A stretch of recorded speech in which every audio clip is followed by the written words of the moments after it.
July నెలలో పుచ్చ సాగు లాభమా నష్టమా? ఒకవేళ మీరు జూలై నెలలో పుచ్చ సాగు చేస్తే దానికి తగిన యజమాన్య పద్ధతులు పాటించాలి. ఇది వర్షాకాల సీజన్ కాబట్టి ఈ పంటకు వేరుకుళ్ళు సమస్య మరియు మిగతా సమస్యలు కూడా వస్తాయి. అయితే మీరు ఈ సీజన్లో సాగు చేయాలనుకుంటే ఎత్తైన బెడ్లు మరియు డ్రిప్ ఇరిగేషన్ చేస్తే బాగుంటుంది. సాధారణంగా ఈ పంట కాలం వచ్చేసి 80 నుంచి 100 రోజులు ఉంటుంది. ఇప్పుడు జూలై నెలలో సాగు చేస్తే మనకు అక్టోబర్ నెలలో పంట చేతికి వస్తుంది. అప్పుడు ఆ సీజన్ని బట్టి మనకు మంచి ధర కూడా లభించవచ్చు. ఇప్పుడున్న సమయంలో మార్కెట్లో కేజీకి వచ్చేసి 14 నుంచి 16 రూపాయలు ధర అయితే పలుకుతుంది. ఇది వర్షాకాల సీజన్ కాబట్టి మనం అనుకున్నంత దిగుబడి సాధించకపోవచ్చు. సాధారణంగా ఈ కాలంలో అయితే 20 టన్నుల వరకు దిగుబడి అయితే వస్తుంది.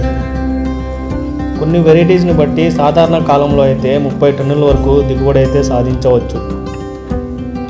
నేను ఈ సంవత్సరము 6 ఎకరాల పుచ్చ సాగు అయితే చేస్తున్నాను. ఇప్పుడు పొలం అయితే చూడండి, ఇది రెడీగా ఉంది మా ఫీల్డ్. ఇంకో 15 రోజుల్లో అయితే మనం ఈ పంట సాగు అనేది చేస్తున్నాము. మీకు కూడా ఒక మంచి వెరైటీ తెలిస్తే కామెంట్ సెక్షన్లో కామెంట్ చేయండి.